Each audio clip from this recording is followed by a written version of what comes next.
Oi, gente, tudo bem? Como vocês estão? Bom dia, boa tarde, boa noite para quem tá vendo esse vídeo. Esse é o do Quarto pro Ateliê. E antes da gente começar, já se inscreve no canal. Se você não for inscrito, deixa seu like, ativa o sininho, todas aquelas coisas que todos nós pedimos sempre. Bom, para quem tá vindo aqui pela primeira vez, meu nome é Guarido, eu sou curadora e pesquisadora de arte focada em arte brasileira e eu apresento aqui toda quarta-feira, às 8h30 da noite, uma conversa nova com um artista sobre uma obra ou uma série. E a nossa convidada de hoje é a Ieda Affini. A Ieda Affini é artista, produtora cultural e curadora. Nascida no Rio de Janeiro em 2002, sua obra artística permeia a fotografia e a performance. Sua poética percorre a natureza, os rituais e o corpo negro. Atenta aos saberes ancestrais, pesquisando filosofias originárias e africanas, estabelecendo uma relação entre rituais de cuidado como arma contra a necropolítica. Ieda fez cursos de formação em fotografia no Ateliê da Imagem, curadoria na EAV no Parque Lage e filosofia africana com a mestra Catiúcia Ribeiro. Produziu sua primeira exposição individual, Ifé Oxum, O Espelho como Arma, com curadoria de Ademar Brito na Galeria Carla Osório em 2021 e faz parte de importantes coleções, como a do Museu de Arte do Rio, sendo a artista mais jovem a compor esse acervo. E com isso, eu chamo a nossa artista de hoje, a Ieda. Oi, Ieda, tudo bem? Como você tá? Muito obrigada pelo convite, muito feliz de poder trocar essa ideia sobre o meu trabalho. Obrigada. Eu fico feliz de você ter aceitado essa doideira que é gravar aqui. E me conte sobre você, como você começou com as artes, como é que foi esse percurso? Eu sou artista desde que me entendo por gente, sou artista antes de tudo. Eu sou de uma família que a arte sempre foi muito presente, minha mãe faz arte desde sempre, meu pai também sempre esteve envolvido. E desde muito nova eles sempre me incentivaram. Eu comecei a fazer piano e canto com 6 anos de idade, e aí já fui pro teatro, pra dança, já passeei um pouco por tudo. E aí com 14 anos eu comecei a fazer fotografia e foi onde eu me encontrei. E aí através do autorretrato na fotografia eu comecei a fazer performance também, com o desejo de conectar com as práticas de teatro que eu já tinha. Mas faço arte desde sempre. Não, eu acho essa história muito boa de você já ter pais que te influenciavam nisso, porque a maioria das pessoas falam, não tenho nenhuma relação. E eu acho que uma coisa que é interessante falar é que você é muito nova, você tem 20 anos só, você tem um mundo para conquistar. O que te chamou a atenção na fotografia? Como foi essa relação? Eu sei que você já me contou aquela história que você se interessou por um curso de fotografia. Eu tinha 14 anos, estudava numa escola pública ali na Urca, zona sul aqui do Rio, e do lado tinha essa escola que é o Ateliê da Imagem. E pra mim era um curso livre que eu ia fazer, ia me divertir, passar esse tempo que eu tava fora da escola. Não tinha muita noção da grandiosidade que era o Ateliê da Imagem, uma grande escola de fotografia. E eu acho que essa que era a magia desse momento, assim. Eu entrei no dia, eu fui na escola num dia, no ateliê, e no dia seguinte eu já comecei a fazer o básico 1. E na minha turma tinham pessoas de 40 anos, 50 anos, acho que, sei lá, 25 devia ser a mais jovem. E eu toda pequenininha, saindo da escola, da galera, e todo mundo meio procurando um hobby, querendo se profissionalizar. E eu tava achando tudo muito mágico, sabe? Tinha muito desejo de aprender, então era muito diferente pra mim como eram pra essas outras pessoas. E aí eu fiz esse primeiro, fiquei encantada com a fotografia, comprei a minha primeira câmera, e aí já quis fazer o segundo, e de repente eu tinha 3 formações em fotografia, porque eu não conseguia parar de estudar, eu sou muito nerdzinha, e querer aprender, explorar. Eu gostava muito de experimentações, assim, descobrir as possibilidades da câmera, era tudo muito novo, então muito divertido pra mim. E aí quando eu comecei a conectar a fotografia, eu tinha aula com um fotojornalista e depois com esse fotógrafo de moda. Quando eu comecei a me encontrar no meio da arte, entender como que eu ia criar minha linguagem, ia desenvolver pesquisa, narrativa, foi que eu entendi que esse era um lugar confortável pra mim de criação, sabe? Sim. E eu acho que a fotografia de moda você já trabalhou com isso também, não? Fez alguns trabalhos? Já. Uhum. Isso é muito interessante, porque eu vejo uma influência nos trabalhos que a gente vai falar hoje. Pelo menos no comecinho da sua carreira. Eu acho que agora você já tá indo para um outro lugar, mas isso foi uma influência bem forte. O corpo é uma coisa muito importante, né? As formas. Essa coisa do fotojornalismo também tinha a coisa de fotografar a cidade. Então, me interessam muito as formas, a geometria, o enquadramento, técnica de fotografia é uma coisa que eu gosto muito. Então, tem a influência desses cursos junto com as loucuras que você vai aprendendo no meio da arte. Aí minha linguagem vai se construindo a partir disso. Mas eu sinto que eu ainda tenho muito trajeto para percorrer enquanto criação de linguagem narrativa e identidade mesmo no trabalho, sabe? Não, eu acho que isso é só o tempo mesmo vai te dar isso, a experiência, a experimentação principalmente, que é uma coisa que eu acho que você já tá fazendo. Super. E me fala um pouco da Trovoa, como é que aconteceu isso, que você tá desde o início? O Trovoa, nossa, me acompanha tem tempo. E é muito lindo crescer no meio disso e ver o coletivo crescendo também, alcançando os espaços que a gente já está alcançando. O Trovoa teve seu primeiro encontro ali em 2019, 18 para 19 talvez, não me lembro exatamente. Mas eram 4 pessoas, né, inicialmente 4 mulheres, que fizeram a residência no Hélio Oiticica. E a partir dessas 4, elas convidaram outras pessoas que fizeram parte de um evento que elas fizeram na residência, que era o Chá de Verão. E aí vieram, sei lá, 20 mulheres para esses chás de verão. A gente sentava em roda, conversava, falava de arte. Elas compartilhavam o processo, porque estava como ateliê, né, o último andar do HO. E aí elas convidaram todas as mulheres que participaram do chá de verão para fazer a exposição. Porque seria uma exposição só das 4, que são a Tito, a Ana Cláudia Almeida, a Laís Amaral e a Carla Santana. E aí, a partir disso, o coletivo começa a crescer. Essa foi a minha primeira exposição numa instituição, num grande espaço de arte. E foi da onde veio essa série Axé. Eu tinha vários trabalhos soltos, assim, que iam aparecendo com o tempo, nos cursos, no dia a dia. E aí foi quando eu sentei para criar uma série, um trabalho para expor. Como a gente já tá falando do axé, eu acho que seria legal, já vamos mostrar e já se aprofundar. Essa série surgiu, e eu acho muito bonito como ela surgiu, porque eu disse, né, eu tinha esses trabalhos que eram soltos, nunca tinha feito uma série, nunca tinha pensado num conjunto de obras, numa narrativa para apresentar, e sim no compartilhar de dia a dia, das coisas que eu estava atenta, sempre com esse olhar muito cuidadoso para a rotina, para a cidade. E aí, quando eu precisei criar um trabalho para expor, eu convidei essa amiga, Bruna Santana, que é a modelo das fotos, para vir aqui em casa. E eu já fazia coisa de fotografia de moda, minha mãe tem uma marca e eu tinha comprado há pouco tempo uns tecidos para fazer de fundo infinito para fazer fotos para a marca da minha mãe.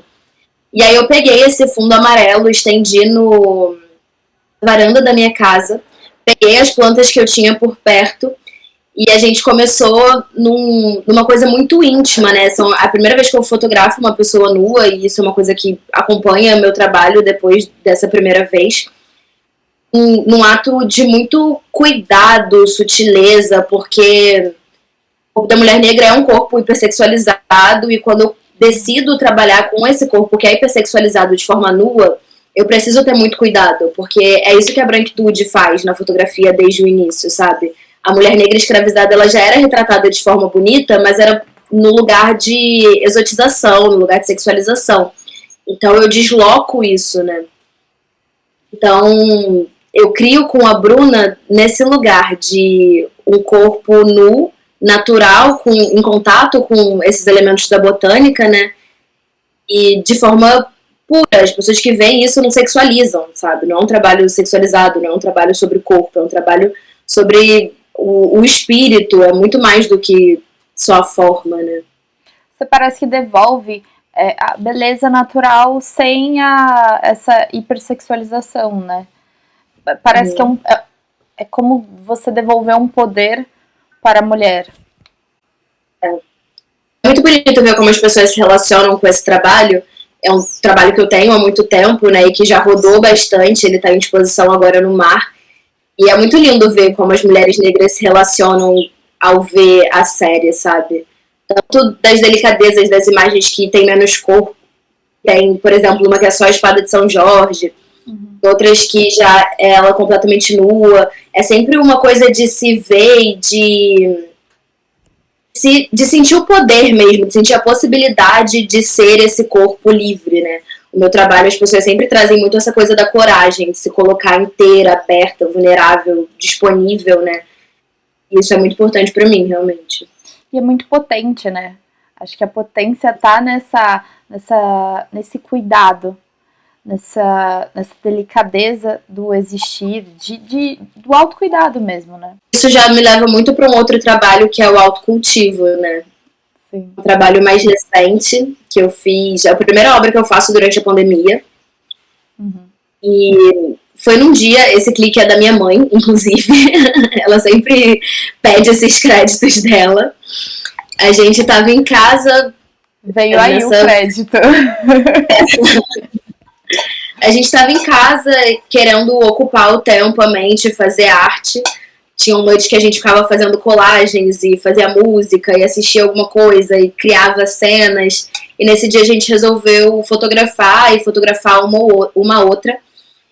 Foi quando eu juntei esses elementos e tudo que eu estava pesquisando de filosofia africana, das práticas holísticas ancestrais e a minha vivência pessoal nesse momento histórico, que é a pandemia, né? Eu falo que eu passei pela pandemia de forma...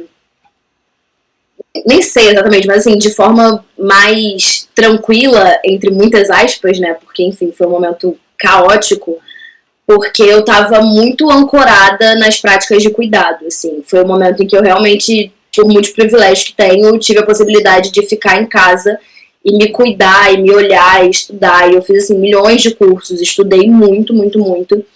E a autocultivo tá conectada a isso, assim. É um momento em que o mundo tá indo, eu tava tentando ir, e tentando não, né? Tava construindo o que sou, o que pratico, tava me encontrando com esse retorno à África.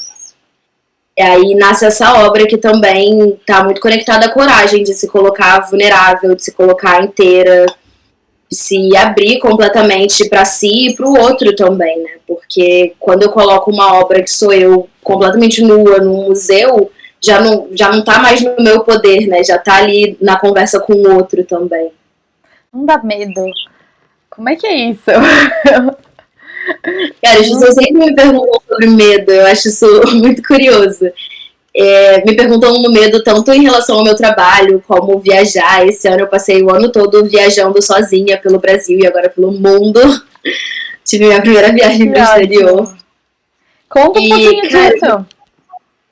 Conto, claro. Mas ainda sobre o medo, assim, eu não tenho a possibilidade de ter medo, porque se eu tiver medo eu não movimento, eu estagno. Eu tenho medo, eu tenho as minhas inseguranças, eu tenho as minhas questões, mas elas são um motor para eu continuar e para eu descobrir o que está por trás dessas questões.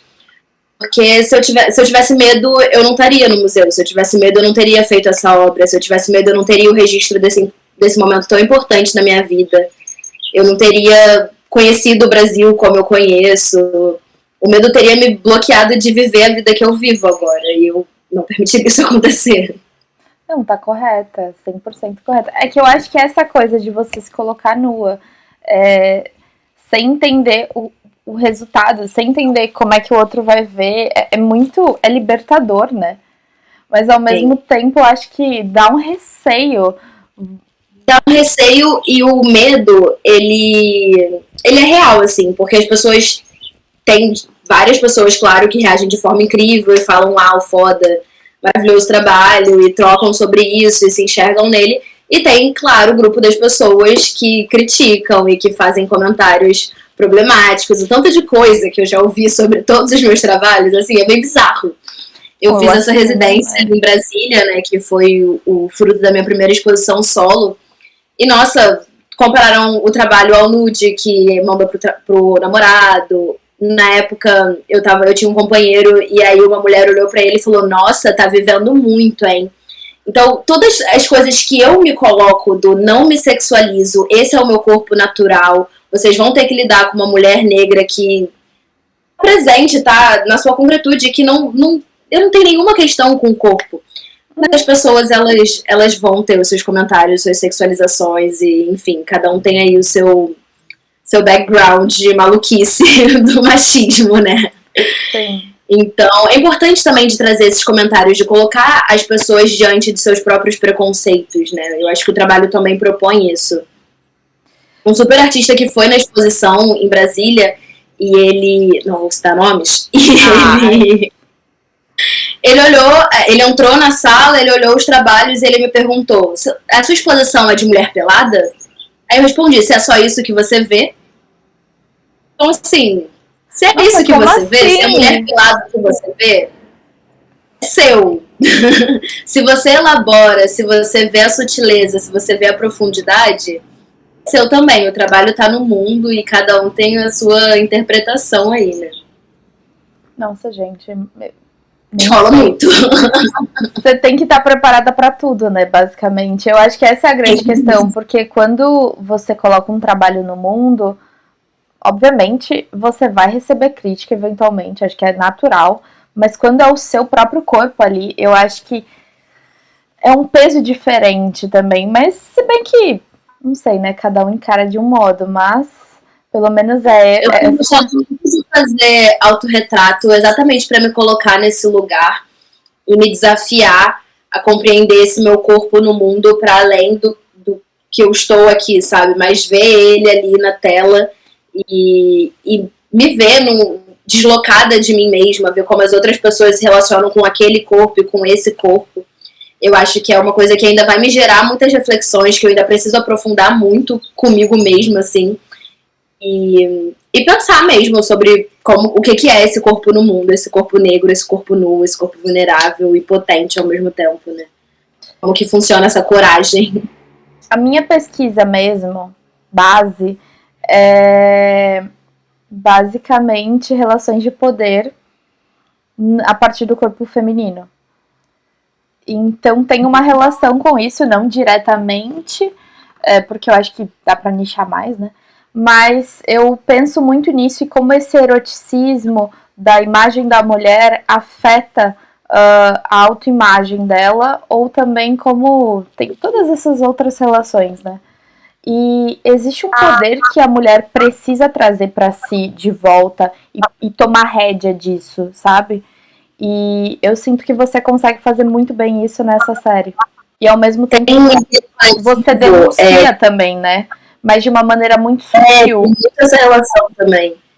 Eu penso muito no meu trabalho como político, assim. Eu sempre fui ativista, isso sempre passou por mim, desde o movimento estudantil a movimento negro, eu sempre estive envolvida. Então, quando eu falo de ritual, quando eu tô nesse ritual de me regar, de me cultivar, ou quando eu tô no ritual de outras séries de fotografia que eu tenho, como, por exemplo, a Eiffel Shun, eu não consigo deslocar essa coisa do cuidado, dessa pesquisa de filosofia africana, da necropolítica, por exemplo. Porque eu entendo que são esses rituais, esses banhos de erva, esses rituais de cura do povo preto, dos povos indígenas, que fizeram com que a gente sobrevivesse. Esse cuidado espiritual, energético, para além do cuidado do dia a dia aqui, também são armas contra a necropolítica. Então, eu não consigo deslocar, né, essa coisa da beleza, da potência e da política, né? São coisas que estão muito conectadas para mim. Sim, eu acho que para mulheres, de modo geral, isso deveria ser mais conectado. Para mulheres pretas, eu assumo que ainda mais, porque existe vários estigmas nesse corpo que não deveriam ter, basicamente, né? Mas que ocorreu durante, sei lá, milhares e milhares de anos e que tem que acabar, né? Tem que desestigmatizar isso e tirar essa exotização do corpo, né? Acho que é o pior. Sim. Aquele coletivo, acho que é Gorillaz Girls, lembro se é esse o nome. Guerrillas Girl, eu acho. É, que elas usam a cabeça de gorila, exatamente. É. Elas têm uma obra que tá no MASP agora, que elas falam sobre a porcentagem de... Acho que é que tá no MASP é outra, na verdade. Que elas falam sobre a porcentagem de mulheres que estão nos museus, a porcentagem de imagens, né, de pinturas de mulheres nuas nos museus, e como é desigual isso, né? Como tem poucas artistas mulheres, mas tem muitas representações de mulheres nuas. E quando eu trago o meu corpo nu para o museu como uma escolha minha e não como uma escolha de um homem que me pinta, também desloca isso, também muda esses dados, né? É uma escolha minha, eu não tô no museu porque um homem escolheu me pintar, eu tô no museu porque eu fiz um trabalho que é o meu corpo e eu decido tá lá assim. Não, eu acho que quando qualquer mulher que decide se colocar, colocar o seu corpo, tirar uma foto, postar, qualquer situação cotidiana, principalmente na arte, eu acho que é um posicionamento político. Você tá se colocando nessa situação porque você quer, o poder é seu. Se a pessoa te olha de uma maneira X ou Y, se te diminui ou se te sexualizam, aí é uma questão com a pessoa.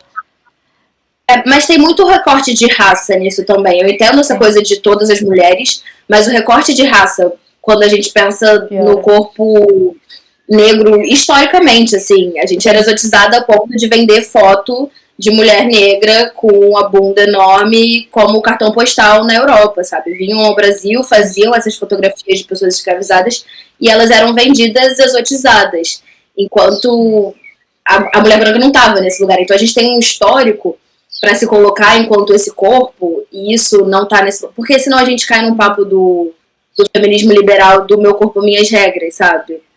E aí já é outro atravessamento. Não. Então, esse recorte é bem importante. Sim, acho que sim, com toda certeza. Mas eu acho que tem uma outra questão das artes em específico que parece muito que qualquer pessoa que, no caso, você posta alguma coisa, parece que você é menos, sabe? Por você, sei lá, eu sempre bato um pouco nessa tecla, então parece que, sei lá, se eu posto alguma coisa no meu perfil pessoal, se eu curtindo um dia na praia, qualquer coisa aleatória, parece que então eu sou menos capaz. Isso é uma coisa que Eu já ouvi de um curador que eu era blogueira e não artista. E porque é isso, né? Eu compartilho minha vivência para além da arte. Se você quiser me ver enquanto artista, me manda um e-mail, me pede meu portfólio, sabe? Meu Instagram tem minha vida, tem minhas viagens. Eu inspiro outras mulheres pretas a viajarem, a terem essa coragem para outras pessoas, né? E compartilho minha vida, gente. É um perfil no Instagram, não é o meu trabalho. Então, é difícil das pessoas deslocarem essas coisas, né?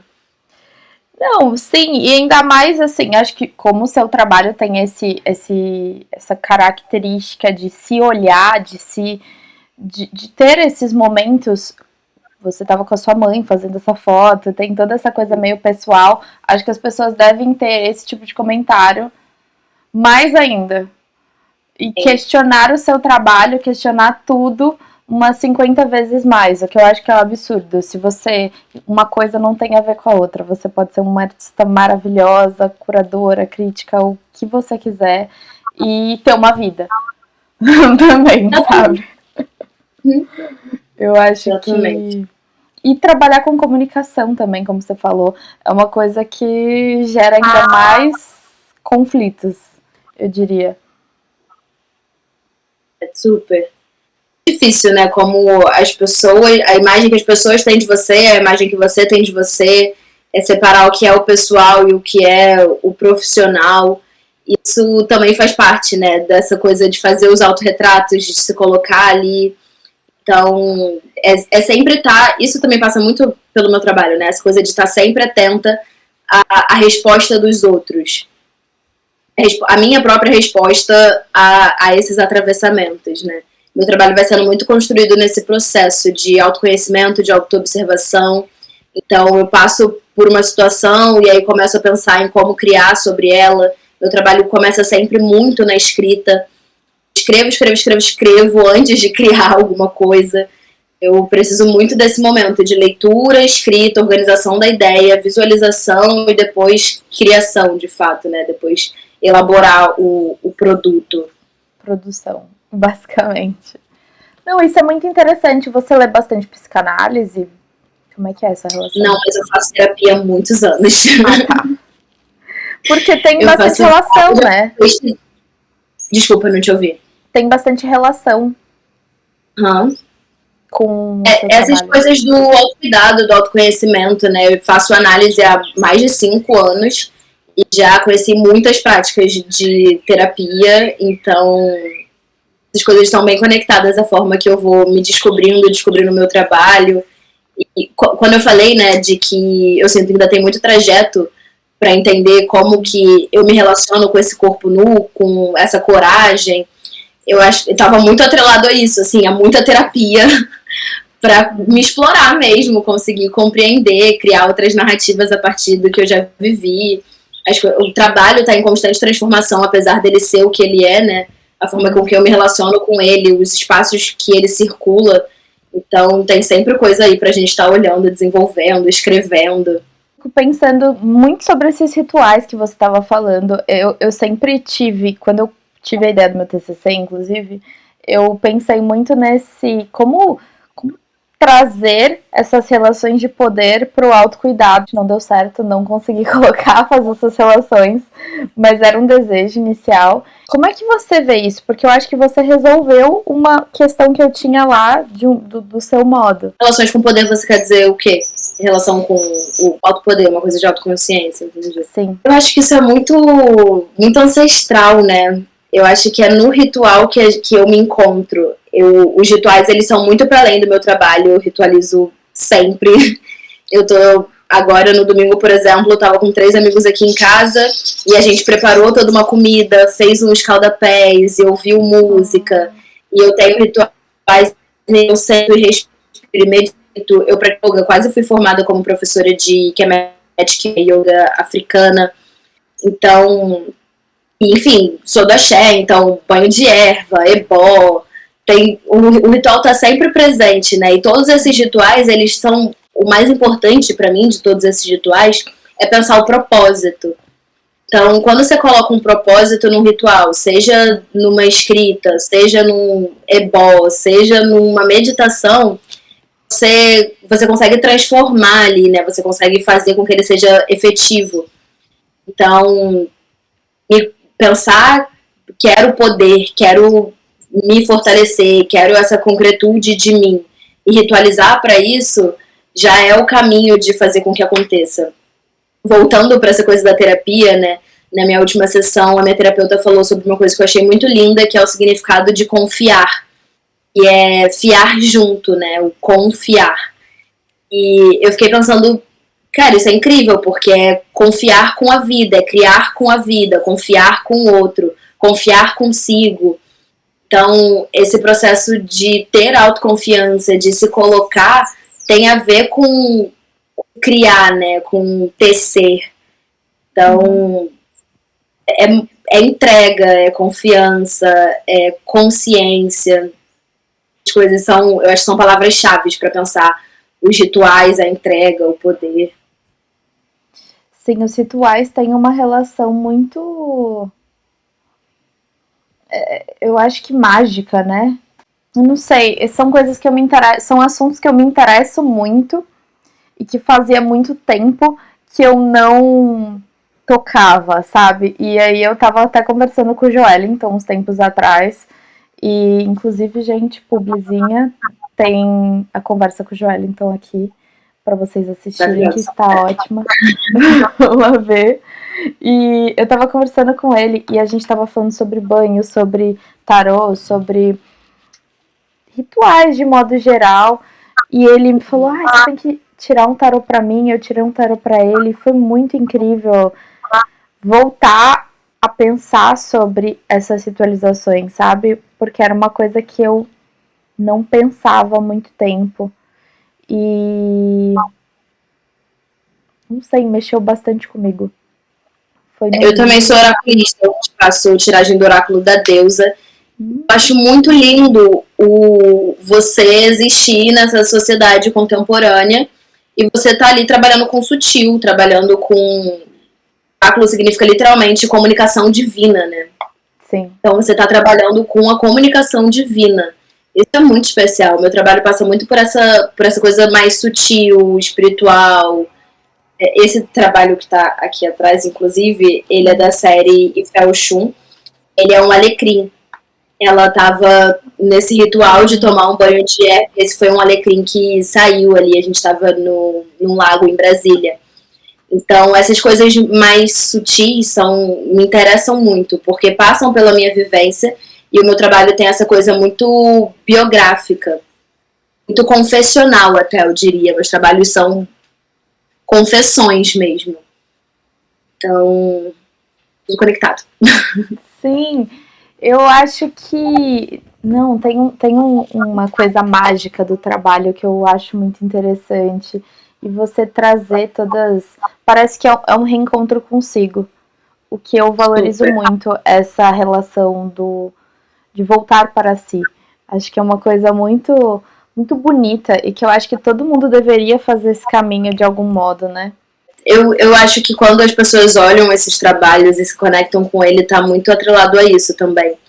Não só olhar para o trabalho e pensar, ok, eu tenho coragem de também me relacionar com o meu próprio corpo nesse lugar, mas de eu posso explorar esse cuidado comigo, esse voltar para mim. Eu acho isso muito lindo, assim, toda essa filosofia, porque é uma coisa que eu acredito muito e que eu prego bastante, mas eu vejo que tem até uma complexidade, uma profundidade milhões de vezes maior quando eu vejo o seu trabalho.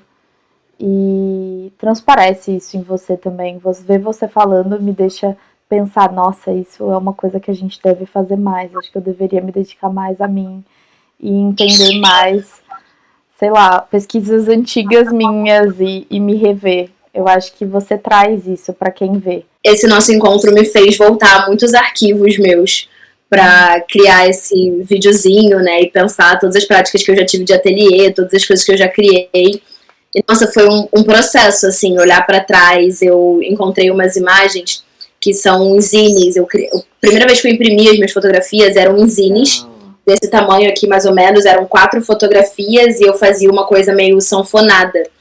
E aí eles eram... Tem uma coisa parecida atrás, né, do seu lado. É bem isso aqui. Isso aqui é um trabalho do Yuri Cruz, na verdade. Mas era isso aqui menorzinho, assim. Tem conversa com o Yuri, gente. Já faz a pública.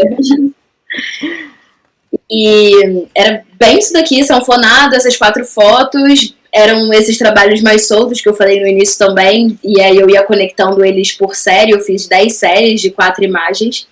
Uhum. Voltar pro lugar da Ieda que criou essas fotografias quando estava criando a primeira feira de arte que eu fiz. Eu vendi esses trabalhos por R$10. Então, cara, é um trajeto, assim, né? Tipo, eu queria fazer uma feira de arte, foi a Feira Unilé, para me conectar com artistas pretos do Rio de Janeiro, para ter esse espaço de troca, para poder falar sobre as minhas inquietações, para conhecer outros trabalhos e me inspirar a partir disso.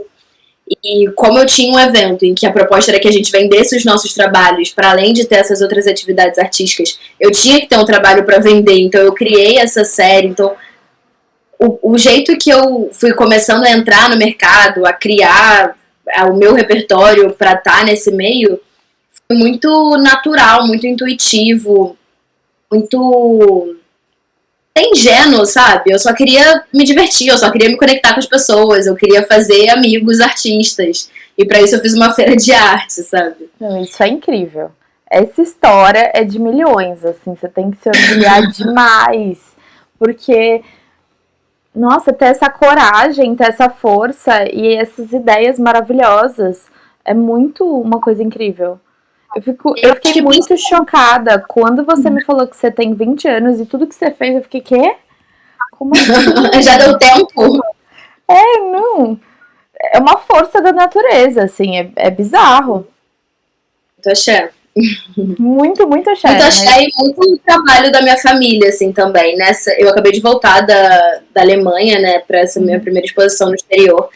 E no dia da abertura, tive um momento, assim, quando eu voltei pro hotel, que eu desabei em lágrimas. E de forma muito intensa, assim, porque eu me dei conta de que tudo que eu sou, tudo que eu tava ali colocando pro mundo, trocando com aquelas pessoas, porque minha família me fez quem eu sou, sabe?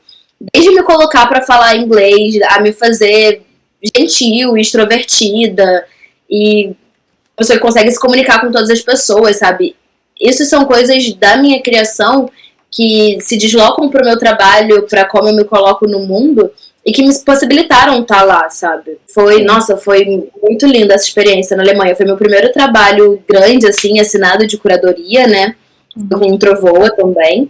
E enquanto artista, a primeira vez que eu expus algum vídeo performance meu. Antes eu já tinha feito performances, mas não tinha coisa do audiovisual conectada. Muito lindo. E eu acho que seria muito interessante a gente falar desse trabalho que eu achei na internet. Você não me mandou. Que é o Não Nasci Pra Ser Estatística. Sim. Esse trabalho, ele nasceu quando a Marielle foi executada, em 2018.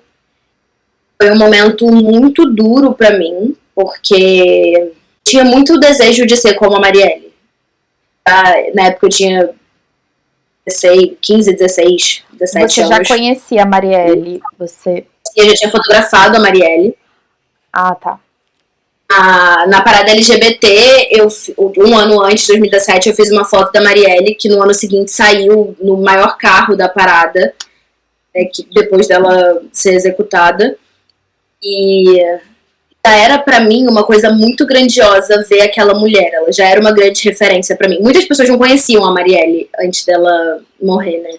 E pra mim ela já era uma coisa que eu ficava, cara, imagina ser essa mulher que tá lá no meio dessa galera branca, desse bando de homem, que fala como fala, que tem tamanha inteligência, competência.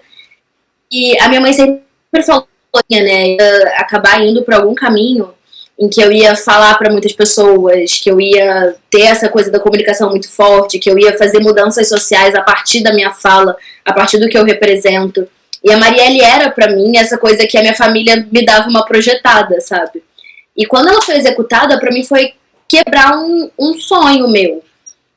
Eu pensava, se ela, que representa o que sou, que representa o que quero ser, é morta, eu vou ser morta também.